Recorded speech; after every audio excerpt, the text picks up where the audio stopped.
टकी को आपने गाड़ी दी 5.5 करोड़ रुपए की। आपने वो एक वीडियो चल रही थी, आपने कहा कि अगर इसको बेचना हो तो सबसे पहले मुझसे ही राब्ता कर लेना। तो अभी नहीं लूंगा। अच्छा, गाड़ियों में देखा क्या जाता है सुनील भाई? हमारे यहाँ तो ये टक करके अभी ये भी बजा के देख रहे हैं, टन टन आवाज आ रही है, बम्पर टू बम्पर जेन्युइन है। मेरे ख्याल से सबसे इंपॉर्टेंट चीज़ ये होनी चाहिए कि आप कभी कोई गाड़ी देख रहे हैं तो मैकेनिकली साउंड होनी चाहिए। पाकिस्तान में रहते हुए सबसे इंपॉर्टेंट चीज़ जो है ना, आपके डॉक्यूमेंट्स जो हैं वो भी सारी जिम्मेदारी आपके ऊपर है। उर्दू की एक लाइन है, मुश्तरी होशियार बाश। सो आपने सारा कुछ वेरीफाई करना है। जितने भी रिव्यूज किए हैं सेलिब्रिटीज के साथ, यूट्यूबर्स के साथ, इनमें सबसे एक्सपेंसिव गाड़ी किसके पास है? डकी के पास कहेंगे या किसी और के पास? पाकिस्तान में अगर मैंने की है जो सबसे महंगी गाड़ी अभी तक मैंने रिव्यू की है वो 25 करोड़ रुपए की। अल्लाह अकबर। खवातीन अक्सर एक्सीडेंट में खवातीन गिरती हैं, बड़ा अफसोस होता है। बाइक पे कैसे बैठना चाहिए? जिसने मोटरसाइकिल बनाया है, जहाँ से बना गुरुओं ने बनाया, उन्होंने बैठने का तरीका बताया। तो मोटरसाइकिल ऐसा है जैसे आप घोड़ा चला रहे हैं। घोड़ा चला आप घोड़े के ऊपर दोनों टांगे एक तरफ करके बैठ सकते नहीं बैठ सकते। सो मोटरसाइकिल पे क्यों बैठेंगे? यूट्यूबर्स पे अभी बहुत ज़्यादा क्रिटिसिज्म हो रही है, इस पे आप क्या कहते हैं कि बहुत ज़्यादा ट्रोलिंग और डिफेम करना, एक मेंटल हेल्थ तो ख़राब होती है। हम लोग ये चाहते हैं कि मेरी जो गलतियां हैं उस पे आप आंखें बंद कर लें और दूसरे की गलती में मक्खी की तरह उसके जख्म पे जाके बैठो। ठीक है, हम इग्नोर नहीं करना चाहते। अस्सलाम वालेकुम मोअज़्ज़िज़ ख़वातीन व हज़रात, मैं हूं नादिर अली। गाड़ियों के खिलाफ मत बोलना वरना पड़ जाएगा एक पंच, क्योंकि पॉडकास्ट में आ गए द ग्रेट सुनील सरफराज मंच। अस्सलाम वालेकुम व रहमतुल्लाहि व बरकातुहू। जनाब आली सुनील भाई, खैरियत से? ठीक ठाक, अल्हम्दुलिल्लाह। Welcome to Karachi. Thank you. उम्मीद करते हैं कोई ना खुशगवार वाकया ना हुआ हो। अल्हम्दुलिल्लाह नहीं सर, कराची तो मेरा फेवरेट सिटी है। वैसे फेवरेट सिटी है, इसमें कोई दो राय नहीं है, हमारा भी है। लेकिन वो कराची को तो गरीब की माँ, रोशनियों का शहर, लेकिन ये थोड़ा सा इस चीज़ में मैं चाहता हूँ कि कराची के हवाले से आप, क्योंकि आप लाहौरी है, लाहौरी है, हाँ जी, हाँ जी, तो एक टसल भी देखी जाती है। हालांकि ऐसा नहीं है, कराची और लाहौर में कोई कॉन्फ्लिक्ट नहीं है। नहीं, बिल्कुल नहीं। इसमें हम तो अप्रिशिएट करते हैं कि लाहौर माशाल्लाह बड़ा ज़बरदस्त डेवलप हो गया है और मुस्तफ़ा कमाल के दौर में कराची बड़ा डेवलप था। सही है। तो आप लोग जब आते हैं कराची के हवाले से, सबसे पहले क्या जहन में होता है? मोबाइल बड़े बड़े अंदर रखो, छोटे छोटे निकाल लो, या क्या है वॉलेट चेंज करो? अच्छा, मैंने कराची का ये है कि मैं कराची हैव बीन कमिंग, जब से मैं बचपन से आ रहा, मेरे दादा कराची में होते थे, तो मेरे लिए तो कराची एक सेकंड होम है। और तारिक रोड पे उनका घर था, तो जब तक मैं तारिक रोड ना हूँ तो मेरा कराची स्टार्ट नहीं होता। और कराची का मैंने वो दौर भी देखा है 90s में, जबकि सिक्योरिटी के हालात आज से बहुत बुरे थे। 92 की बात कर रहे हैं? 92, 93, 94 का जो दौर था ना, उसमें तो मतलब लिटरली कर्फ्यू देखा हमने कराची में, गलियों में, और वो बड़े बुरे हालात देखे। तो उस लिहाज से तो अब जब मैं कराची आता हूँ तो मेरा दिल बड़ा खुश होता है कि एटलीस्ट आप निकल सकते हैं, रोशनियों के शहर की रोशनी वापस आ चुकी है।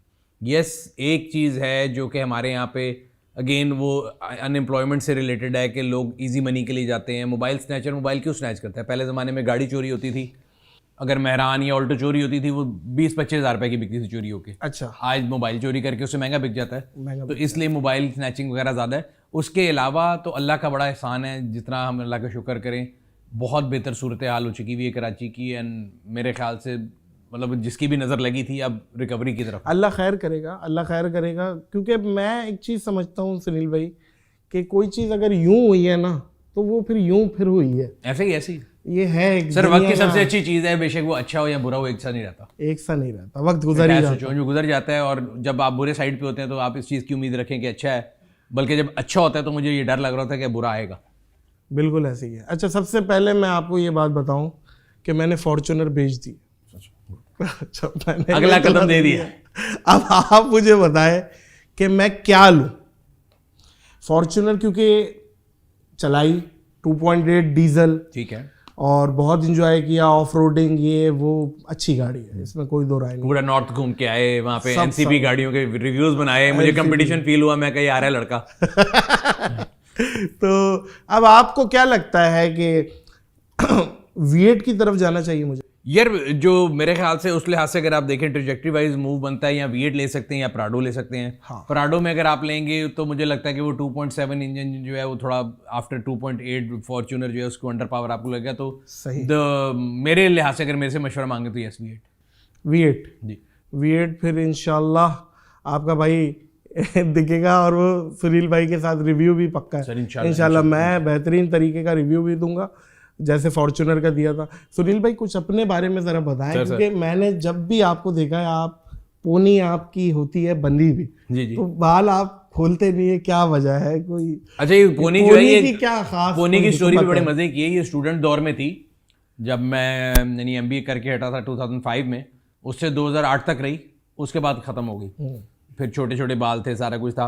देन एक दफ़ा दोबारा बीच में कहीं एकदम आया कि यार रख लेते हैं, फिर 2016 में काट दी। फिर कोविड के दौर में 2 साल तकरीबन ऐसे थे कि हम लोग ना सबकी ज़िंदगी ऊपर नीचे हो गई थी कि जी किसी से हाथ नहीं मिलाना, कहीं मिलना नहीं, नाई के नहीं जाना। तो वो एक मजबूरी के लिहाज से दोबारा से कहते हैं ना बाल लंबे हो गए। तो अब 2 साल हो गए मैं, अब मैंने अपने आप से इंशाल्लाह वादा किया है इस साल हज पे जाऊंगा फिर। इंशाल्लाह बहुत आपको एडवांस में मुबारकबाद हज की। और ज़बरदस्त, आपने बल्कि मौलाना तारिक जमील साहब के साथ भी हज किया। हाँ, और वो 2000 मैंने सर 3 हज किए थे, 2009, 12 और 14 में। 9, 12 और 14। क्या बात है, क्या बात है। हज अकबर भी मिला है आपको? हाँ जी, मिला है, क्योंकि जुम्मे वाले दिन वाले हज को हज अकबर कहते हैं। अच्छा सुनील भाई, सिलसिला ये है कि अल्लाह आपका भला करे, रोडों के हिसाब से इस टाइम कराची के लिए सबसे बेस्ट ऑप्शन आपको क्या लगता है 3-4 मिलियन के अंदर रोडों के हिसाब से? रोडों का भी आप हाल देख चुके हैं कि हम पहले हैं जिनके नीचे का टूटा हुआ ऊपर का भी इफ्तिताह कर चुके हैं माशाल्लाह से, बसों का हम कर चुके। मेरी चॉइस पूछेंगे तो 3-4 मिलियन के अंदर आई वुड बाय कोई भी 95-96 की टोयोटा लैंड क्रूजर 80 सीरीज आती है, या पराडो आ जाता है 96-97 का, वो ले लूँ। नहीं करे यार, वो पुरानी गाड़ी फिर ले लें, वो पुरानी गाड़ी जो कराची के मैकेनिक से दोस्तियां और वो नहीं। मैं तो हमेशा बल्कि कई ज़्यादा रिस्टोरेशन सीरीज बनाता हूँ। आजकल गाड़ियाँ जितनी महंगी हो गई है ना नादिर, तो नई गाड़ी तो समझ नहीं आती।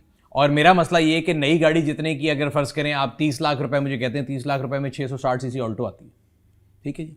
660 सीसी ऑल्टो में मेरे और आपकी जिसामत के 4 लोग पूरे आके नहीं जा सकते, ठीक है। उसी में अगर मैं और आप 96 का एक लैंड क्रूजर लेते हैं और उस पर 3-4 लाख रुपए लगा के उसकी रिलायबिलिटी भी ठीक कर लेते हैं, मुझे लगता है it's much more value to money. Plus Karachi की सड़कों की जो हालत है उसमें अगर आपके पास जीप या क्रॉस ओवर या SUV है तो बेहतर है।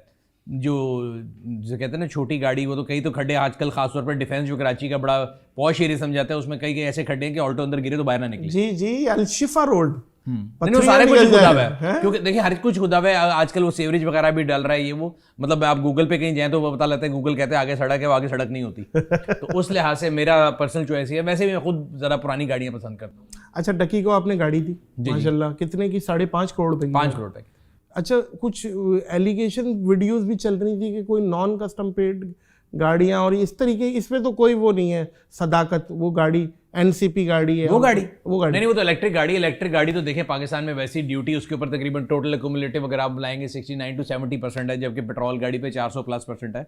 वो ऑडी शोरूम से 0 मीटर ली हुई थी, तो मैंने तो नहीं की, पता NCP बड़ा ही नहीं है ना ये तो, इसीलिए मैंने कहा आप ये बोल देंगे ना तो क्लियर हो जाएगी। अभी उसका वो मैंने देखा स्क्रैच भी लगा है, तो कोई कितना 50-60 लाख रुपए गिर गया गाड़ी में? नहीं, कुछ भी नहीं गिरा। मैंने उसको ये पूछा था, मैंने कहा अगर गिराने में 50-60 लाख तो फिर मैं अवेलेबल हूँ। लेकिन वो बम्पर पे हल्का सा निशान था, उसमें उसने रैप भी लगाया हुआ था, वो उतारेंगे तो ठीक हो जाएगा, कोई इशू नहीं।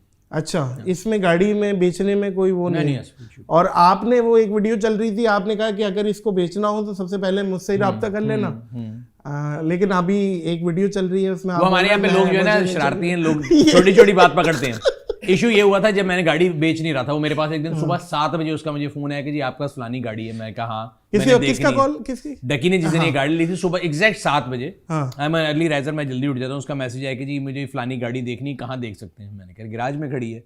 तो वो देखने आ गया और वो जबरदस्ती के जी मैंने लेके जानी। वो मैं कहा अच्छा फिर एक शर्त पे दूंगा, जिस दिन तुमने बेचना है तुमने मुझे पूछना है, अगर उस दिन मेरे पास पैसे हुए तो पहला राइट मेरा है, नहीं तो तुम किसी को भी दे देना। ये एक एपिसोड हो गया। जिस दिन हमारे वो दफ्तर में Q&A हो रहा था, उन्होंने कहा जी आप अगर आज ये गाड़ी है वो आपको दे रहा तो आप लेंगे? मैंने कहा आज मैंने एक और इलेक्ट्रिक गाड़ी खरीद ली, तो अभी तो पैसे नहीं है, तो अभी नहीं लूंगा। तो वो लोगों ने 2 को मिक्स कर लिया, खुश हो गए, लेकिन उनको व्यूज मिल गए, हमने उनको दुआ दे दी और क्या। लेकिन अगर आप लेना चाहेंगे तो ले लेंगे, नहीं लेना चाहेंगे तो मैं कह रहा हूँ जिस दिन अगर उसने बेचने का वो मूड बनाता है, फर्स्ट राइट ऑफ रिफ्यूजल का मतलब होता है वो उस दिन मुझे पूछेगा कि भाई आपने लेना है, नहीं आपके निकाह में दी, नहीं आपने लेना किसी और में दे देगा, तो वो पहला राइट मेरा। हाँ जी बिल्कुल ऐसा। तो अभी जिस दिन सोचेगा उस दिन देखेंगे। नहीं अच्छी बात है भाई, डकी क्यों बेच रहे हो यार, चलाओ, अच्छी बात है, तुम पे सूट भी कर रही है, तुम चलाओ। अभी कितना टाइम हुआ है? 6 महीने हुआ है? 5-6 महीने हो गया। 5-6 महीने हुए, चलाओ 1-8 साल तो चलाओ। नहीं चलाएगा वो तो वैसे ही थोड़ा शरारती इंसान है, जैसे किसी ने कह दिया होगा बेच रहा है, ऐसे नहीं बेच रहा अभी। अच्छा, जितने भी रिव्यूज किए हैं सेलिब्रिटीज के साथ, यूट्यूबर्स के साथ, इनमें सबसे एक्सपेंसिव गाड़ी किसके पास है? डकी के पास कहेंगे या किसी और के पास? सबसे एक्सपेंसिव गाड़ी आप पाकिस्तान में अगर मैंने की है, जो सबसे महंगी गाड़ी अभी तक मैंने रिव्यू की है वो 25 करोड़ रुपए की थी। अल्लाह अकबर। और अभी उससे भी और महंगी हैं जो आगे आ रहे हैं, वेट करें। सेलिब्रिटी की थी, इतना तो किसी के पास पैसा नहीं है। डिपेंड करता है सेलिब्रिटी आप किसको कहते हैं। मुझे तो सेलिब्रिटी की डेफिनेशन मुझे समझ से बाहर नहीं, जो पब्लिक आर्टिस्ट, पब्लिक दुनिया के लिहाज से देखें, कैपिटलिस्ट वर्ल्ड से जिसके पास ज्यादा पैसा है वो बड़ा सेलिब्रिटी। वाह वाह वाह। तो जिन्हें को 25 करोड़ दी थी वो सब तो अमीर है, सबसे बड़ा है, इसमें कोई दो राय नहीं। तो वो कोई पॉलिटिशियन थे या कौन थे? नहीं, मेरे दोस्त ही हैं बिजनेस मैंने, वो उनकी गाड़ी। तो वो कौन सी गाड़ी थी? रेंज रोवर थी। 25 करोड़ रुपए की, यार बहुत ज्यादा है, बहुत महंगी। इस टाइम आपकी ओवरऑल फेवरेट गाड़ी इस टाइम, एक अगर मैं पूछूं, मुश्किल सवाल है, एक आप, क्योंकि मैं अभी देख रहा हूँ भाई एफएक्स में घूम रहा है, आपके अंदर मैंने ये चीज देखी है सुनील भाई कि आप गाड़ी के लवर हैं, आप अच्छी साफ सुथरी गाड़ी को पसंद करते हैं, कोई भी हो बिल्कुल इसमें, क्योंकि आप जेन्युइन गाड़ी के लवर हैं, कोई लग्जरी जरूरी नहीं। नहीं, मैं तो हमेशा कहता हूँ गाड़ी में से कोई पूछता है जी कौन सी ये गाड़ी के बारे आपको अच्छी लगती है, मैं कह रहा मुझे हर गाड़ी अच्छी लगती है, गिवन दैट वो रखी तरीके से हो और उसके पैसे इंसानों वाले हो। सही, वैल्यू टू मनी होनी चाहिए। सही। क्योंकि आप इस गाड़ी के बारे में बताएं, आई लव एवरी मशीन, जिस भी गाड़ी में मशीन है वो जिस मर्जी है। अभी आपने कौन सी गाड़ी लेनी है नेक्स्ट गाड़ी, या जो जहन में कि यार ये गाड़ी? अच्छा यार, गाड़ी के बारे में एक बड़ी अजीब सी बात है, मैं कल परसों किसी को बता था कि मैं सोचता हूँ कि यार अल्लाह में ये वाली गाड़ी दे दे, इसके बाद नहीं मांगूंगा, अल्लाह की कसम नहीं मांगूंगा, मिल जाती है। अच्छा, उसके बाद मैं बड़ा खुश हो जाता हूँ कि अल्लाह का शुक्र है मिल गई। 3 महीने बाद उसी तरह का फीवर किसी और गाड़ी के बारे में चढ़ जाता है कि अच्छा अल्लाह में ये वाली भी दे दे, वो भी मिल जाती है। तो ये एक कंटिन्यूअस एक वो है प्रोसेस, वो चलता है। माँ को अपनी सारी औलादें अच्छी लगती है, लेकिन एक कोई तो पता है यार, अगर फेवरेट मेरे ऑल टाइम फेवरेट की बात करें तो मुझे मर्सिडीज की एक एसएल आती है, उसको R129 बोलते हैं। वो शाहरुख खान ने दिल वाले दुल्हनिया में ले जाएंगे में ना, लाल रंग की उस आगे जो है उसके बैठा था। काजल तो सानू लाभ नहीं सकती, लेकिन वो कम से कम उतना हम घूम ले सकते हैं। तो R129 इज अ। वैसे जनरली मेरा कहना ये कि हर बंदे की जो एक जवानी का आपका टाइम होता है ना, उस टाइम की जो गाड़ियां होती हैं, उस टाइम का जो म्यूजिक होता है, उस टाइम की जो हीरोइन होती हैं, वो आपके दिमाग में सारी उम्र के लिए फिक्स हो जाती है। हाँ, वही फिक्स हो जाती है। नहीं, आप असल में गुरु हैं, डॉन है गाड़ियों के, और सारे एक्सपर्ट हैं माशाल्लाह से। आपको लोग क्रॉस चेक करते हैं, आपकी वीडियोस को देखते हैं और वहां से निकालते हैं कि भाई इन्होंने रिव्यू अच्छा दिया तो ये अच्छी है। आप पे लोग इतना ट्रस्ट करते हैं, तो वो आपकी तो एक पसंद तो बनती है, बिल्कुल मैटर करती है। अच्छा, गाड़ियों में देखा क्या जाता है सुनील भाई?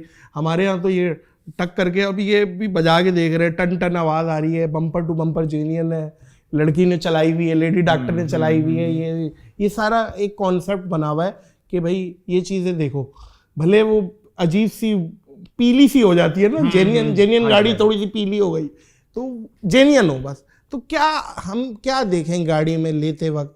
कोई अगर सेकंड हैंड गाड़ी ले रहे हैं, यार मेरे से अगर कोई टिप पूछता तो मैं तो ये कहता हूँ, देखिए आपने गाड़ी को किस मकसद के लिए इस्तेमाल करना है। 2 चीज़ें हो सकती हैं। एक तो आप as a mean of transport करते हैं कि एक पॉइंट ए से पॉइंट बी तक जाने के लिए इस्तेमाल करना है। उस केस में सबसे ज़्यादा चीज़ कि आपको चाहिए कि आप सड़क पर रुके हुए ना हो, रिलायबल हो गाड़ी। दूसरी चीज़ फिर उसमें आपका एक फैक्टर ये आ जाता है कि एक लुक गुड फील फैक्टर हो जाता है। आप कहते हैं यार मैं किसी चीज़ में जा रहा हूँ तो वो मेरी पर्सनैलिटी के साथ रेजोनेट करे, या अगर मैं उसमें बैठ के जा रहा हूँ अच्छा लगे। यही वजह है कि अगर लेट्स से मेरी जेब में ऑल्टो के पैसे हैं तो मैं कहता हूँ मैंने स्विफ्ट लेनी है, स्विफ्ट के पैसे हैं तो मैं कहता हूँ मैंने सिटी लेनी है, सिटी के पैसे हैं तो मैं कहता हूँ जी मैंने सिविक लेनी है। लोग ऊपर से ऊपर गाड़ी लेना चाहते हैं। तो जब आप यूज गाड़ी ले रहे हैं तो सबसे इंपॉर्टेंट चीज़ तो आपको ये देखना चाहिए रिलायबिलिटी। लेट्स से अगर मैं आज आपके घर आया हूँ तो आपने मुझे दरवाजे पे नहीं रोक लिया कि यार जिस गाड़ी पे है उसका पेंट जेन्युइन नहीं है। ऐसे ही है। ये हो सकता है कि अगर मैं गाड़ी गंदी पे हूँ तो आप बाद में जब मैं चले जाऊँ आप कहें यार कैसा आदमी था, इसकी गाड़ी कितनी गंदी थी। एज अपोज टू दिस, अगर वो चमचम कर रही हो, बेशक पूरी भी पेंट हो, तो आप कहेंगे ठीक है, मैं 1 घंटे की मुसाफत तय करके आऊँ, अगर वो गाड़ी रास्ते में रुक जाएगी then it's of no good to me. तो मेरे ख्याल से सबसे इंपॉर्टेंट चीज़ ये होनी चाहिए कि आप कभी कोई गाड़ी देख रहे हैं तो मैकेनिकली साउंड होनी चाहिए। पाकिस्तान में रहते हुए सबसे इंपॉर्टेंट चीज़ जो है ना, आपके डॉक्यूमेंट्स जो हैं वो भी सारी जिम्मेदारी आपके ऊपर है। वो एक उर्दू की एक लाइन है, मुश्तरी होशियार बाश। सो आपने सारा कुछ वेरीफाई करना है जब आपने लेना है, क्योंकि बाद में अगर कोई ट्रबल होगी या कोई चीज़ होगी तो फिर आप दफ्तरों के चक्कर काटेंगे, इधर से उधर सीसो बनेंगे।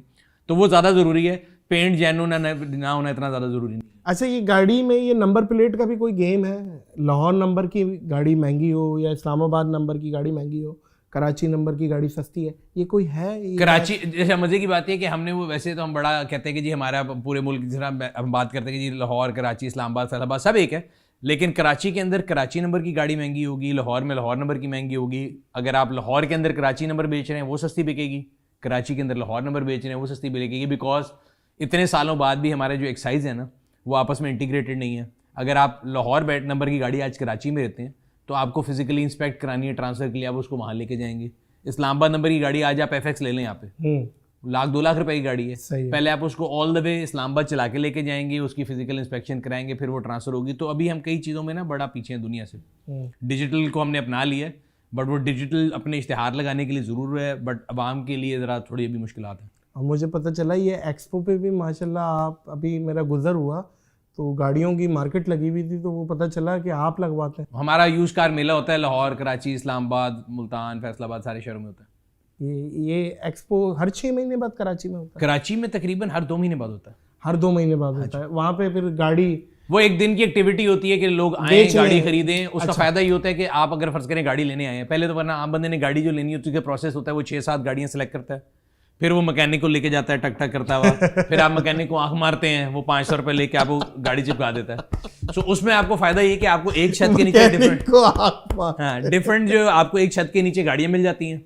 वहीं पे हमारी इंस्पेक्शन टीम भी होती है, आपने गाड़ी इंस्पेक्ट करानी है, वो आपको इंस्पेक्ट करके उसकी रिपोर्ट दे देगी, तो आपको ब्लैक एंड व्हाइट पता होता है यार मैं जो गाड़ी ले रहा हूँ वो कैसी है। तो वो एक दिन की एक्टिविटी होती है। आगे आपका क्या प्लान है भाई? माशाल्लाह पाक व्हील्स, इसमें कोई दो राय नहीं है कि सफ़े अव्वल पाकिस्तान में आप गाड़ियों के हिसाब से। कोई और भी इन फ्यूचर प्लान है, कोई रेस्टोरेंट वगैरह या कोई और दूसरा? अच्छा नहीं, मेरा बड़ा क्लियर फोकस होता है कि हम जो भी काम करते हैं मैं इधर उधर किसी चीज़ में टाइम नहीं ज़ाया करता। जो अगर हमें गाड़ी को मेरे बारे में पता है, उसी के अंदर पाक व्हील्स के अंदर भी अगर हम देखें जब से शुरू हुआ है 2003 से 20 साल हो गए हैं, कई दफ़ा लोगों ने बोला कि जी आप ये कर लें, बिकॉज इट्स क्लासिफाइड। वहाँ पे लोग जिस तरह आप डिफरेंट वेबसाइट पे देखते हैं यूज चीज़ें भी लगाते हैं बेचने के लिए, फ़ोन भी लगा दिया। तो हमने बड़ा क्लियर रखा हुआ है कि यार हमने सिर्फ गाड़ियों के बारे में करना है, उनसे रिलेटेड जो जो चीज़ें हम ऐड करते हैं, जैसे इंस्पेक्शन सर्विस मैंने आपको बताया हम लोगों ने ऐड की। फिर उसके बाद ई-कॉमर्स ऑफ पार्ट्स है, अगर आपने पार्ट्स मंगाने हैं, पार्ट्स भी हैं। उसके बाद आपके जो प्रोडक्ट्स, अब हम शुरू करें प्रोडक्ट्स के अलावा एक और प्रोजेक्ट जो शुरू करने लगे वर्कशॉप का। तो अगर आपने गाड़ी सही करानी हो तो आपको ये नहीं पता कि पूरे पाकिस्तान में एक स्टैंडर्ड वर्कशॉप कौन सी होगी, तो हम पार्टनर वर्कशॉप शुरू करें। उसमें ये होगा कि लाहौर हो, कराची हो, इस्लामाबाद हो, आप कहीं भी फिर रहे हो तो आपको परेशानी नहीं होगी कि अरे मुझे वही सर्विस मिलेगी कि नहीं। हाँ, so that is a new project that we are doing. नहीं माशाल्लाह। और एक नाखुशगवार वाकया हुआ था सुनील भाई, इस पे आपके पॉइंट्स जानना बहुत ज़रूरी है। जो बच्चे ने सर मैं तो देखें कहते ना couldn't agree more than this। कितनी एज पे आप बच्चे को गाड़ी दें, क्या है आप क्या मशवरा? यार दुनिया में डिफरेंट मुल्कों में डिफरेंट एज है, तो मैं तो ये कहता हूँ जहाँ पे जो मुल्क का असूल है आप वो फॉलो करें। पाकिस्तान में अगर 18 साल है ना तो आप ये नहीं कह सकते कि मैं 17 साल और 364 दिन का तो मुझे चलाने दें। You have to draw barrier. अगर 18 साल है तो 18 साल ही है। और ये मैं बड़े अरसे से चीखता आ रहा हूँ कि ये कोई प्यार नहीं है, कोई मोहब्बत नहीं है कि आप अपने बच्चे को ये गाड़ी दे के भेज दें सड़क पे। देखें आपको अगर आपको लगता हो ये प्यार है तो आपको किसने ये राइट दिया कि सड़क पे जो दूसरे लोग हैं उनकी ज़िंदगी आप अपने प्यार के चक्कर में जो है कॉम्प्रोमाइज़ करें या रिस्क पे डालें, पहली बात। दूसरी बात, हमारे माशरे में ना जनरली हमें ये कॉन्सेप्ट है कि जी हमने दूसरों को बुरा कहना है, दूसरों को ब्लेम करना है। आप किसी को मिलेंगे ना तो वो कहेगा जी ट्रैफिक के हालात देखें कैसे हैं।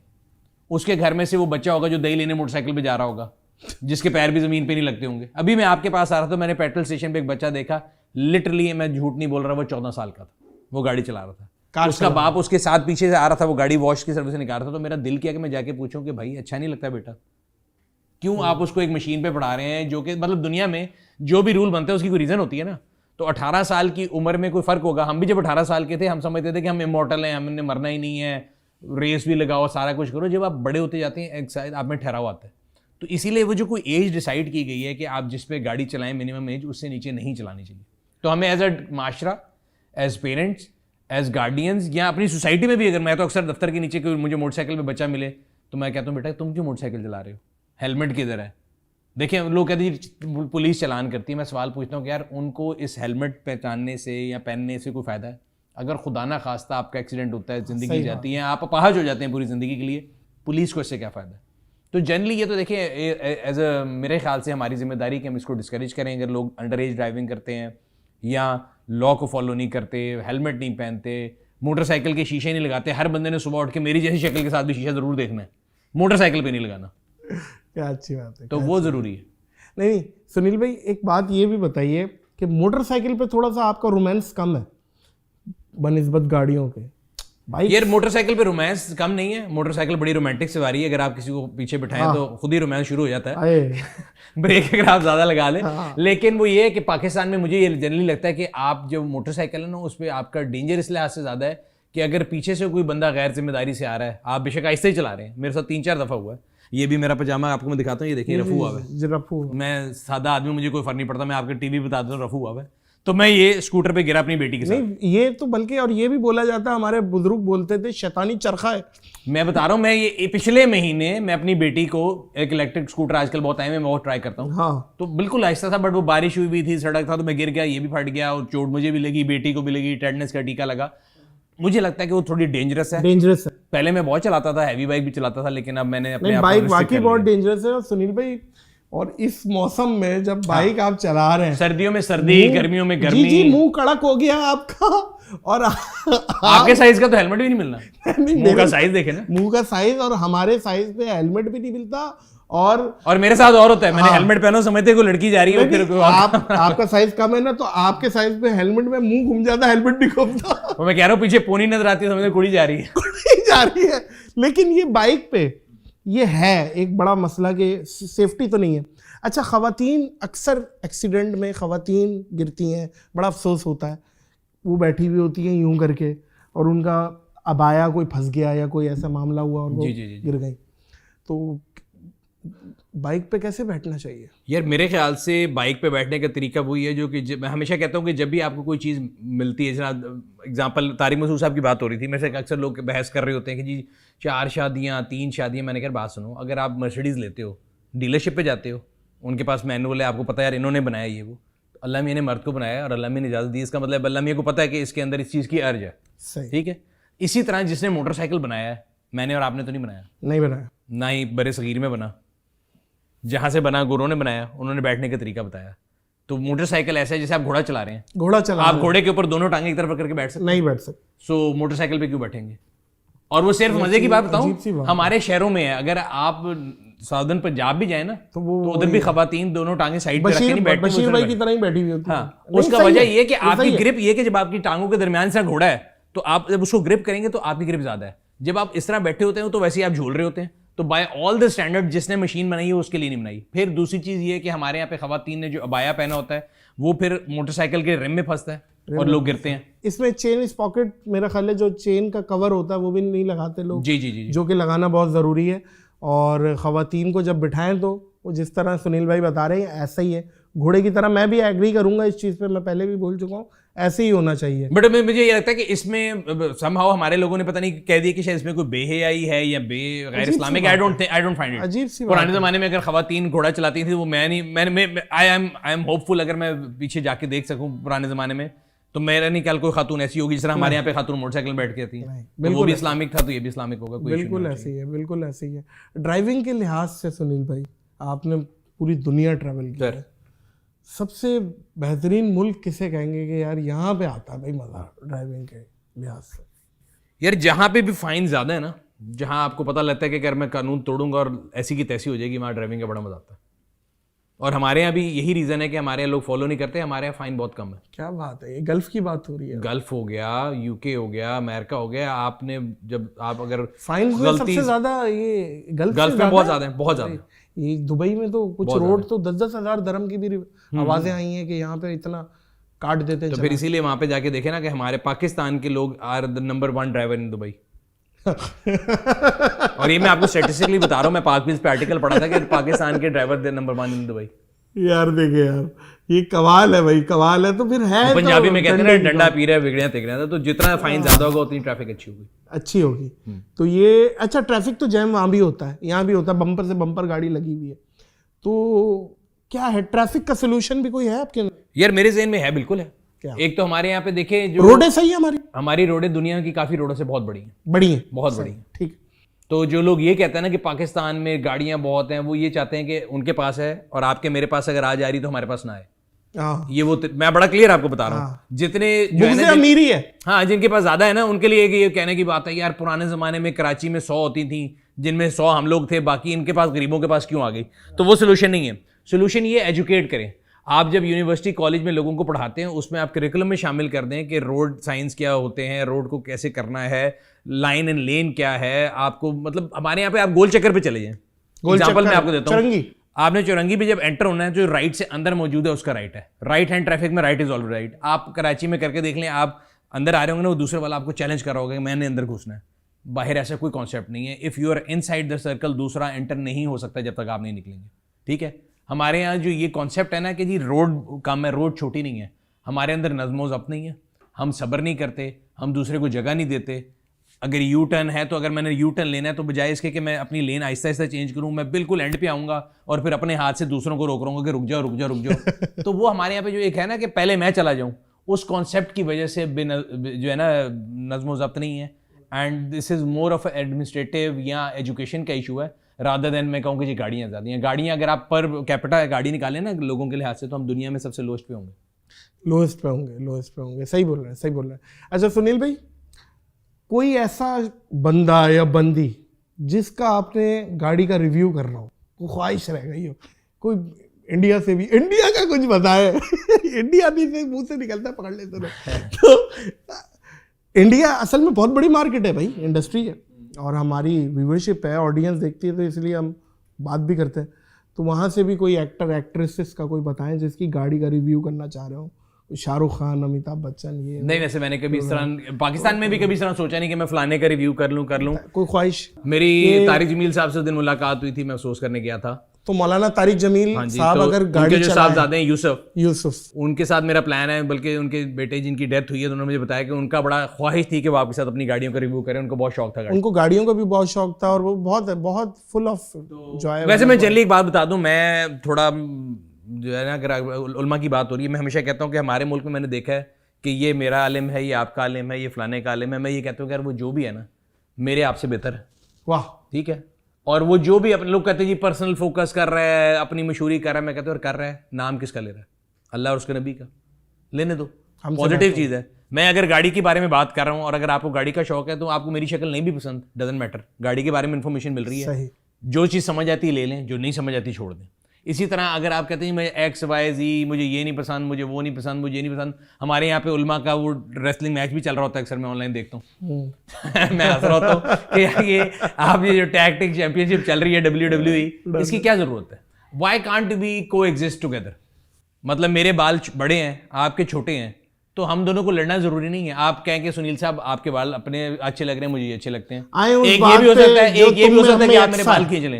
कुरान मजीद की आयत है, आप तो मेरे बाल खींच ले, मैं आप खींचूं। तो मेरे ख्याल से हमें कॉमनैलिटीज ढूंढनी चाहिए लड़ने के लिए। तो ये चीज़ भी अच्छी है कि मैं को जी आपने ब्लू शर्ट पहनी है तो मैंने डार्क ब्लू पहनी है, आओ लड़ते हैं।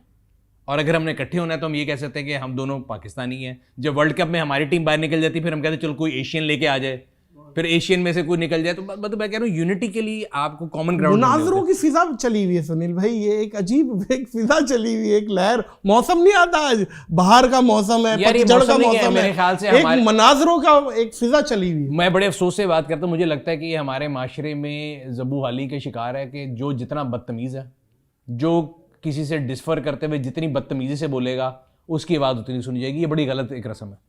मैं और आप अगर डिसएग्री करते हैं ना एक दूसरे से, उसको करने के अदब से भी तरीके हैं। मैं हर एक को एग्जांपल देता हूँ। अगर हमारे वालिद साहब या घर पे कोई बुजुर्ग होते हैं, जब हमें वो किसी चीज़ से टोकते हैं ना, तो 90% ऑफ टाइम हम उनकी बातों से एग्री नहीं करते।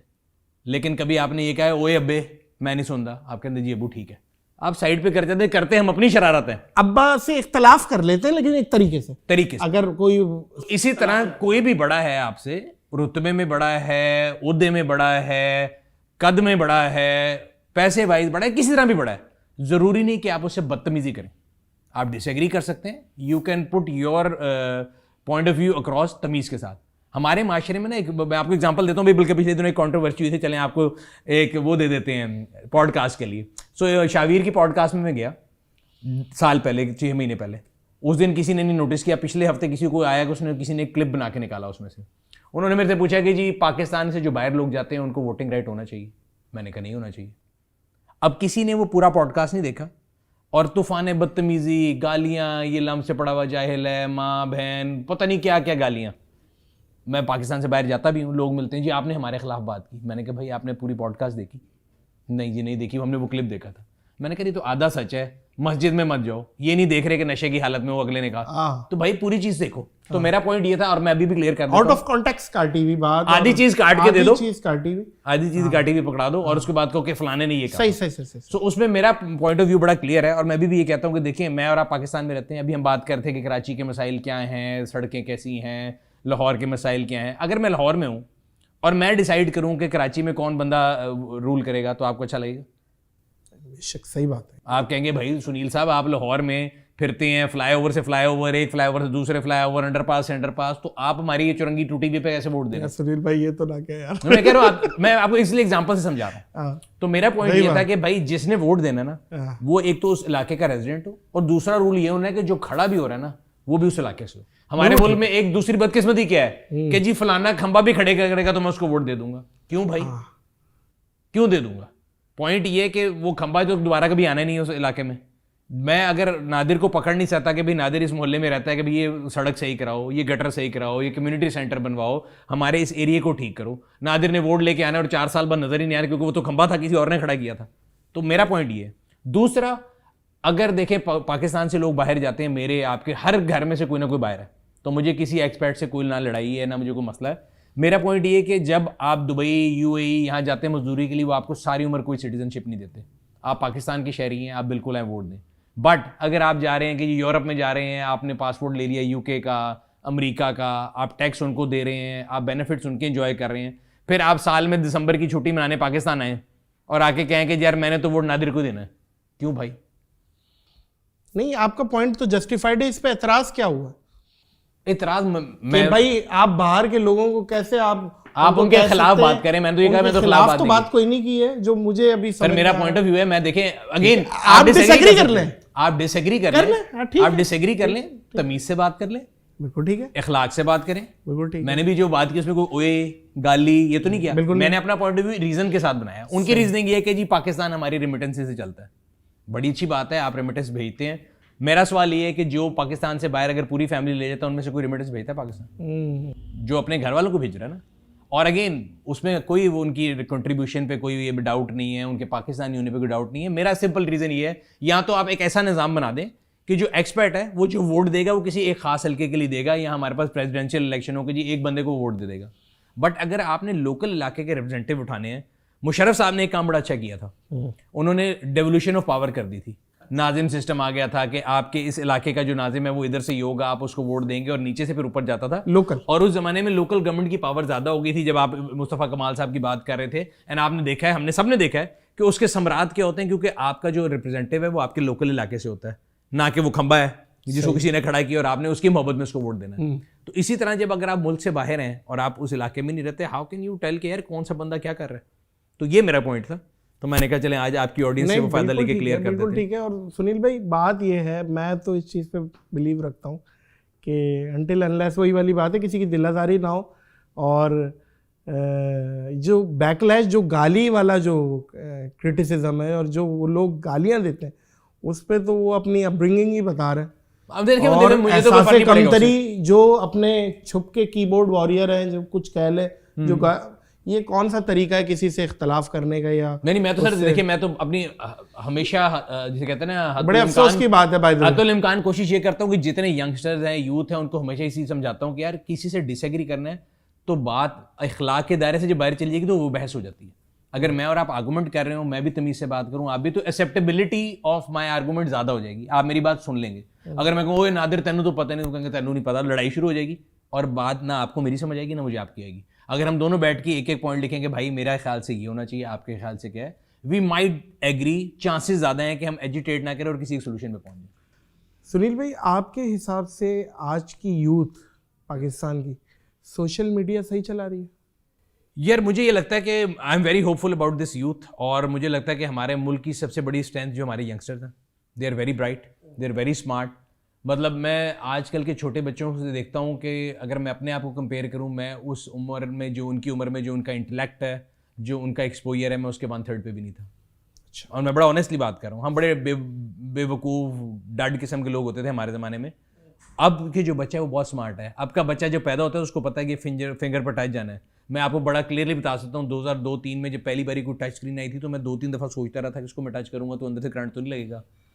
And I am telling you the truth, गाड़ियों के अंदर भी टेक्नोलॉजी वाइज भी बात करें तो दुनिया बहुत आगे चली गई, but adaptability of technology, adaptability of information हमारे यंगस्टर में बहुत ज़्यादा है। Yes, what we need to do is कि हमने उनको सारे जो मीडियम्स हैं उनको थ्रो कर दिए बहुत ज़्यादा, जो उनकी बेसिक्स जो स्ट्रॉन्ग बनानी है ना, जो मैं हमेशा कहता हूँ तरबियत घर पे हो सकती है, वो आप उसको घर पे तरबियत करके बना सकते हैं कि यार आपने किस चीज़ को कैसे इस्तेमाल करना है। एग्जाम्पल है कि अगर कल्चर की बात है, हमारे केपीके में कल्चर है कि उनके वहाँ पे असला बड़ा आम होता है तो उनमें छोटे बच्चे भी असला चलाना सीख लेते हैं, हमारे और आपके घरों में नहीं है तो उनको मसला होता है। इसी तरह अगर सोशल मीडिया है, आज समझ लें कि वो एक नई चीज़ आई है और हमारे घरों में बहुत ज़्यादा आ गई है, तो बजाय इसके कि हम उस पर कदगन लगाने की कोशिश करें, हम उसको ताले लगाने की कोशिश करें, वो कर यू फिर भी लेंगे। So we have to tell them and educate them कि ये चीज़ है। मेरी बेटियां 2 हैं, एक 11 साल की, एक 15 साल की है, ठीक है। सोशल मीडिया पूरा खुला हुआ है, सही। वो कभी बात कर रही होंगी जी मैं फलानी चीज़ है उसका क्लीन वर्जन ये वो, तो I am surprise eight times also, but again उनके लिए भी पूरा इंटरनेट खुला हुआ है।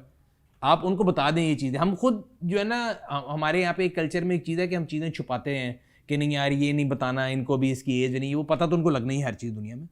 तो अगर आप अपने बच्चों की तरबियत सही करेंगे, उनकी बेसिक सही करेंगे, तो मेरे ख्याल से हमारी यूथ में, मुझे कोई एतराज़ उस लिहाज से नहीं है। यस, हर चीज़ का गलत इस्तेमाल भी है, सही भी है। आप बंदूक अपने प्रोटेक्शन के लिए भी इस्तेमाल कर सकते हैं, किसी को हर्ट करने के लिए भी कर सकते हैं। इसी तरह सोशल मीडिया दीन के लिए भी काम इस्तेमाल हो रहा है, बहुत ज़्यादा हो रहा है। मैं बल्कि इस बात से बड़ा खुश होता हूँ कि भाई पुराने ज़माने में हमें दीनी मसाइल समझने के लिए बड़ा इस बारे में सोचना पड़ता था कहाँ पे जाना है, कैसे जाना है। अब तो बच्चों के ये आ गया, ठीक है। तो उस लिहाज से बहुत ज़्यादा आसानी हो गई, मसलक से देख सकते हैं ये भी। यार मैं तो कहता हूँ आप अपनी बेसिक ठीक कर लें, मैं बेसिक ठीक कर लें, मसलक बाद में डिसाइड कर लें टाइम के साथ क्या है, क्या बात, उसमें कोई किसी को मना तो नहीं कर रहा। अच्छा सुनील भाई, क्योंकि आप भी हमारी कम्युनिटी का हिस्सा है सर, यूट्यूबर्स पे अभी बहुत ज़्यादा क्रिटिसिज्म हो रहा है। नाम डकी ले लेता हूँ, और माज है, और एक वो लड़की है जो व्लॉगिंग करती है, और कभी कभी हम भी आ जाते हैं रगड़े में, जैसे अभी आपने बताया बहुत बैकलैश आ गया। और ये नहीं, मुझे बैकलैश ना, मैं तो देखिए मैं तो कहता हूँ कि अगेन अभी आपसे बात हो रही थी, I am man with zero haters, Allah का शुक्र है अल्हम्दुलिल्लाह। और ये बात डिसएग्री करो तरीके से, ये बात मैं रिपीट करूंगा आपकी, ये जो जीरो हेटर्स वाली बात, कि असगर खोसो और आपके लिए ये मैं भी बोलता हूँ कि यार आपको लोग बहुत प्यार करते हैं, और आप लोग वाकई जीरो हेटर्स पे, क्योंकि आप गाड़ी और अपने कंटेंट पे ही वो, इस पे आप क्या कहते हैं कि बहुत ज़्यादा जो ट्रोलिंग और बहुत ज़्यादा डिफेम करना, और मैं पिछले दिनों देख रहा था, तो एक मेंटल हेल्थ तो ख़राब होती है यार। मुझे लगता है कि हमारे यहाँ अगेन हमारे माशरे में ना बहुत बड़ी हिपोक्रेसी है। हिपोक्रेसी को उर्दू में क्या कहते हैं भला? मुनाफकत ये है कि मैं वैसे बोलूँगा यार नादिर बहुत चिचूर है, बड़े चीप जोक करता है, लेकिन जिस दिन मुझे नादिर एयरपोर्ट में मिलेगा मैं कहूँ नादिर भाई आप बड़े अच्छा काम करते हैं, आज सेल्फी खींच लेते हैं। अगर तो मुझे नादिर बुरा लगता है ना, तो मेरे पास को नादिर ने को मुझे गोली मार के तो नहीं कहा मेरा कंटेंट देखो, YouTube पे हजारों नहीं लाखों चैनल है, I should avoid it and go to YouTube एक वीडियो सर्च इंजन है, उसे आप जब तक सर्च नहीं करेंगे और जाके किसी की वीडियो देखेंगे नहीं, आपको कैसे? सर मैं कहता हूं मुझे एक दफा आ गई आपकी वीडियो सामने, मुझे आप नहीं आते, मैं नहीं देखूंगा, मैं कुछ और सर्च कर लूंगा। तो हमारे अंदर मुनाफकत ये है कि हमने देखना भी है। अब एग्जांपल लेते हैं, आपने डकी का कहा, मुझे बड़े लोग मिलते हैं यार आपको शर्म नहीं आती है, आपने उसका वीडियो क्यों बनाते? अच्छा ये भी क्यों बनाई? मैंने क्या बात सुनी, उसकी वीडियो खोले, वो डेली वीडियो के ऊपर 2 से 3 मिलियन व्यूज मार रहा है, ठीक है। वो कौन लोग हैं? और जो बोल रहा है यकीनन वो भी जानता ही होगा, देख ही रहा होगा, देख रहे हैं ना। तो मैं हमेशा एग्जांपल लेता हूं कि हम इस जगह 4 लोग हैं, हमने कहा कि हमारी मुनाफकत की हालत ये है कि हम चारों झूठ बोलते हैं, लेकिन हमने जिसको लीडर बनाना है वो सच्चा हो। तो भाई हम 4 नहीं वोट देना ना, हम झूठे वोट देके सच्चे कैसे लेके आएंगे? सुनील भाई कोई दूध का धुला नहीं है, और गलतियां हो सकती हैं। मैं अपने आप को डेली अपने आप को फिल्टर करता हूं कि यार किस तरीके से बेहतर करूं। बिल्कुल माजी में गलतियां हुई हैं, तो मैं ये कान पे हाथ लगा के कितनी दफा माजरत की है। सुनील भाई अगर कभी मेरे से किसी चीज का आपका दिल दुखा हो तो मैं आपसे ऑन एयर माफी मांगता हूं। नहीं सर, मैं तो देखिए मैं इस चीज को मैं थोड़ा सा मैं ये बताना चाह रहा हूं, और ये आपके तवज्जुह से ये बात जरा पहुंचे कि एक यूट्यूबर जो होता है ना, वो एक डिपार्टमेंटल स्टोर की तरह काम करता है। आप जाते हैं अपनी मर्जी का प्रोडक्ट पिक एंड चूज करते हैं और ले जाते हैं। मैं उलमाए कराम वाला भी शो कर रहा हूँ, मैं प्रैंक्स भी कर रहा हूँ, मैं पॉडकास्ट भी कर रहा हूँ, गलती हो जाती है, लेकिन एक जो कल्चर आ गया ना माँ बहन की गालियाँ देना और ये देना, ये बड़ी तकलीफ होती है शदीद वाली। और अच्छा वैसे आपको होती है? मैं आपको बड़ा क्लियरली बताऊं, जिस तरह अभी बात करते हैं ना यंगस्टर, देखें जो डकी की मास की एज है ना, मेरे से आधी उम्र के हैं वो दोनों, बिल्कुल है, ठीक है। तो मैं आज उनसे एक्सपेक्ट करूं कि उनके अंदर वही मैच्योरिटी लेवल है जो मेरे में है, नहीं है। मैं अगर अपने आप को उस एज पे लेके जाऊं तो मैं शायद उनसे भी बहुत ज्यादा गलत कंटेंट बना रहा था। मैं अपनी बात करूंगा। इंसान को एज बहुत चीजें सिखाती है, विद टाइम आप सीखते हैं। अगर आप उनको भी देखें इवॉल्व हो रहे हैं। डकी रोस्टिंग से स्टार्ट हुआ, कहाँ गया, अब क्या कर रहा है। मैं ये नहीं कह रहा कि मैं को उसको कह रहा हूं कि बड़ा अच्छा कर रहा है, कोई भी हो XYZ। मेरा पॉइंट ये है कि यार लोग विद टाइम इवॉल्व करते हैं। हम लोग ये चाहते हैं कि मेरी जो गलतियां हैं उस पर आप आंखें बंद कर लें और दूसरे की गलती में मक्खी की तरह उसके जख्म पे जाके बैठूं, ठीक है। हम इग्नोर नहीं करना चाहते, हम दूसरों की पॉइंट निकाल के उसके ऊपर बात करना चाहते हैं। हम मैंने उस दिन बड़ी एक एग्जांपल सुनी थी कि देखो वो मतलब हमारे माशरे में मर्द औरत को भी लदा किया जाता है कि सिगरेट पीने से मर्द के तो फेफड़े खराब होते हैं और औरत का करेक्टर खराब हो जाता है। यही है ना हमारे माशरे में कि जो औरत अगर सिगरेट पी रही है तो उसका करेक्टर खराब, दोनों के फेफड़े खराब होते हैं। बट हम मर्दों ने ये बना लिया कि हमें अलाउड है, हमारे पास लाइसेंस है, औरतों के पास बुरी बात तो है। तो सिमिलरली हम लोगों ने हर किसी के लिए अलग रूल है। अगर मैं कोई गलती करूंगा ना तो मैं कहूंगा यार नादिर को चाहिए कि इस पर दरगुजर करे, मैं उसके लिए 4-5 दीनी जो है ना वो कोटेशन भी ले आऊंगा। जब नादिर की बारी आएगी ना तो मैं कहूंगा कि नहीं, इसको नहीं मैंने छोड़ना। सो मैं हमेशा ये कहता हूं कि देखिए अल्लाह पाक ने हम लोग को ऐसे बनाया है, और मैं हमेशा लोगों से बोलता हूं कि आप हैं, मैं हूं, जो भी है हम अपने नसीब का खाते हैं, ठीक है। अगर मेरी और आपकी जिंदगी का एक दिन अल्लाह मियां दुनिया को एक्सपोज कर देना तो लोग हमारे ऊपर, मैं मजाक के अलावा कहता हूं, थूकेंगे नहीं। जितने हम सारे एक कोई भी दूध का बहुत बड़ी बात की है, बहुत बड़ी बात। तो अगर रब ताला जो है वो हमारे ऊपर पर्दे उतार ले, हम लोगों के पर्दे उठाने पे एक दिन के भाई क्या अच्छी बात, सिर्फ एक दिन के उठा देना। तो मैं बता रहा हूं कोई दोबारा आपसे और मेरे से सेल्फी ना ले। सही सेल्फी दूर की बात है, हाथ ना मिलाए, ठीक है। तो जब हम अपने रब से ये एक्सपेक्ट करते हैं और अल्लाह की हमारे पे करम नवाजी के वो पर्दे डाल ही रखता है, तो हम क्यों लोगों के पर्दे उठाते हैं? हम क्यों वो मक्खी बनते हैं जो जख्म पे बैठते हैं? हम उसमें पॉजिटिव चीज क्यों नहीं ढूंढते? मैं एक बात कहता हूँ, पता नहीं ये बात भी भाई कहीं बुरी ना लग जाए, कि अपने दुखों से दुखी नहीं है, दूसरे का सुख देख के दुखी है। तो आप साडा हाल पता सर की है? 6 दिन वेले ते इतवार दी छुट्टी। तो जब 6 दिन वेले और इतवार की छुट्टी तो फिर जो मर्जी करी जाए, फिर कीबोर्ड पे लिखी जाए जो मर्जी, बट आप उसको दिल पे ना लिया करें। यही बात है। देखिए सुनील भाई, कुछ भी हो, एक मेंटल हेल्थ खराब होती है, फर्क तो पड़ता है। जैसे अभी आपने भी एक गिला किया ना, एज के साथ होता है मेरा ख्याल है। जो अगर मेंटल हेल्थ वही माज और डकी का फर्क पड़ता होगा, मेरे और आपके शायद उससे कम पड़ता हो। जी, और अगर हमसे बड़ी उम्र का होगा तो वो बिल्कुल ही फर्क नहीं पड़ेगा। जो पॉलिटिशियंस होते हैं उनका तो खैर वो तो एक दूसरे की ऐसी तैसी फेर रहे होते हैं और पता नहीं अवाम में गालियां दे रही होती है, क्या क्या हो रहा है। मैं वैसे उसमें भी खिलाफ हूं। देखिए आप पॉलिटिशियन को गाली नहीं दे सकते, आप वोट ना देना यार, गाली क्यों देनी है? गाली एक ऐसा हथियार है जो कि एक हारे हुए इंसान के आगे है। बचपन में जब आपकी लड़ाई होती है ना किसी से, अगर आप उसको मार सकते हो तो आप मार देते हैं। अगर आप नहीं मार सकते फिर आप गालियां देते थे। सारों को बचपन में ये था, जिसको आप मार सकते थे, जोर डलता था, आप मार देते थे, और जिसको नहीं मारते थे या उसके मुंह पे थूक देते थे या गाली देते थे। तो पॉलिटिशियन आपको नहीं पसंद यार, आप उसको ना वोट दें। गाली तो मुझे लगता है कि आपकी तरबियत का फुकदान शो करती है। वो आप अपना आप दिखा रहे होते हैं कि मुझे क्या सिखाया गया। कई लोगों का एतराज था कि जी फलाना जो है, मुझे पिछले दिनों किसी ने बोला जी ये आपके कि जी वो मथीरा की वीडियो बनाई। मैंने कहा अच्छी पहली बात तो मुझे नहीं पता वो खातून कौन है, आपको पता है वो कौन है, तो इसका मतलब आप उनको देखते हैं, तो फिर आप क्यों एतराज कर रहे हैं? आपने मेरे वाले साहब को नहीं पता मथीरा कौन है, तो आप उनके साथ 10 वीडियो बनाए, उनको सिर पे कोई फर्क नहीं पड़ता। ठीक है, जिसको पता है वो एतराज कर रहा है ना, इसका मतलब वो जानता है कि वो कौन है या उसको कोई इशू है। बिल्कुल है। जो हम बात करते हैं इंटरनेट के ऊपर होता है, बड़े मजे की एग्जांपल बताता हूँ। अक्सर लोग मैसेज करेंगे कि जी वो पाक व्हील्स पे जो गूगल ऐड चल रहे हैं वो बड़े बेहयाई वाले हैं, आपको शर्म नहीं आती, आपके इतने पैसे कम हो गए। मैंने कहा भाई गूगल सर्च इंजन आपकी वेब हिस्ट्री पे चलता है, अल्लाह, तो जाके कंप्यूटर देखें अपना कि उसको कौन यूज करता है, उसमें क्या सर्च करता है। इसमें मेरी गलती नहीं है, गूगल ऐड में मैं अपनी तरफ से ब्लॉक करता रहूंगा कि चलो ये एडवर्टाइजर ना है, लेकिन वो आपकी सर्च हिस्ट्री पे उठा रहा है। मोबाइल डिवाइसेज हैं, फेसबुक है, वो एआई है। मैं और आप इस टाइम जिस प्रोडक्ट की बात करेंगे, आप फेसबुक खोल के देख लें, उसी का ऐड आ रहा होगा। यार ये बात बिल्कुल ठीक है। ये तो मैं कहूं कि जी नादिर अली की वीडियो के ऊपर जो गंदे ऐड चल रहे हैं, शर्म नहीं आती, पी फॉर पकाओ बगैरत हो गया। तो मैं पहले अपनी सर्च हिस्ट्री देख लूं ना, अपने गिरेबान में झांकूं, वो नहीं झांकना। बिकॉज जब मैं तो ये कहता हूँ जब एक उंगली आप अगले की तरफ करते हैं, 4 आपकी तरफ आ रही होती है भाई, बहुत तो आप वो क्यों नहीं देखते। बट जनरली ये लोगों में नहीं है। एंड अगेन ये हमें लोगों को सिखाना पड़ेगा। मैं कभी भी किसी को भी अगर ये बात भी बताता हूँ, मैं बड़ी तमीज से कहता हूँ, मैं ये नहीं कहता, मैं कहता हूँ यार हो सकता है आपका कंप्यूटर कोई और बंदा यूज करता हो जिसकी वजह से ये होता है। एंड 90% केसेस में आपको बताऊं, ये जो ट्रोलिंग की भी बात हो रही थी ना, मैं आपको मजाक नहीं बता रहा, अगर कभी किसी ने मेरे से कोई बदतमीजी की है ना व्हाट्सएप के ऊपर या इंस्टाग्राम के ऊपर, मैं आगे से कहता हूँ यार थैंक यू वेरी मच, अल्लाह में आपको खुश रखे। 99% केसेस में आगे माफी का मैसेज आता है। और ये मैं आपको मजाक नहीं बता रहा, मैं सेल्फ एक्सपीरियंस से बता रहा हूँ। तो अच्छे इखलाक से आप जीत सकते हैं। अटेंशन लेने के लिए भी होता है। मैं कह रहा हूँ ले लिया सुनील भाई, अगर मैं आगे से बदतमीजी शुरू करूँ, सब तारीफ कर रहे हैं, मैं क्यों करूं? मैं कुछ बुराई कर दूं ताकि मैं जरा नुमाया हो जाऊं। चले नुमाया के बाद में बता रहा हूँ, लेकिन अच्छे अखलाक से आप वो चीज जीत सकते हैं जो कि आप पिस्तौल से नहीं जीत सकते। पॉइंट। और मेरा सबको हमेशा हर एक को मैसेज ये होता है, यंगस्टर्स को खास तौर पे, कि इखलाक सीख लो।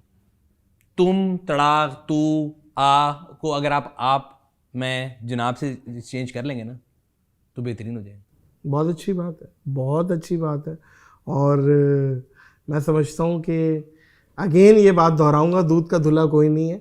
हर बंदा अपने आप को बेहतर करे, हम भी कर रहे हैं, और आपको भी चाहिए कि आप भी देखें कि कोई अगर बेहतरी की गुंजाइश है तो आप लोग भी करें। दूसरे की बेहतरी के बजाय अपनी बेहतरी पे जोर दें, और जब हर बंदा अपनी करेगा कलेक्टिवली पूरा माशरा ठीक हो जाएगा। माशरा ठीक हो जाएगा। भाई क्या बात है भाई, सुनील सरफराज मंच साहब भाई बेहतरीन, मज़ा आ गया सर। अल्लाह आपको दिन दुगनी रात चौगनी तरक्की दे, अल्लाह आपके पाक व्हील्स में बरकतें दे, आपके जो भी कारोबार हैं, आपकी फैमिली, आपकी माशाल्लाह दोनों शहजादियों का नसीब अच्छा करे, आपके वालिदैन अगर हयात है माशाल्लाह से, अल्लाह ताला उनका साया सलामत रखे, और अल्लाह आपको मज़ीद कामयाबियाँ दे और ज़वाल नेमत से बचाए, हमारी दुआ है। थैंक यू, बहुत बहुत शुक्रिया आपके आने का। बुलाने की। और माजरत, आपने पहले भी कई दफ़ा बुलाया लेकिन वो आना नहीं हो सका। मैं सर मसरूफियत और मगरूरियत का फ़र्क समझता हूँ। आप बहुत मसरूफ़ आदमी हैं, और क्योंकि पाकिस्तान में इसमें कोई दो राय नहीं है, गाड़ियों का बेताज बादशाह एक ही बंदा है, वो है नादिर अली। सुनील भाई है और रहेंगे। सर बहुत बहुत शुक्रिया।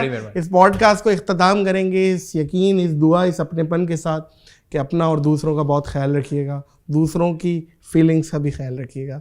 मुझे और सुनील भाई को दीजिए इजाज़त। शुक्रिया, अल्लाह हाफ़िज़।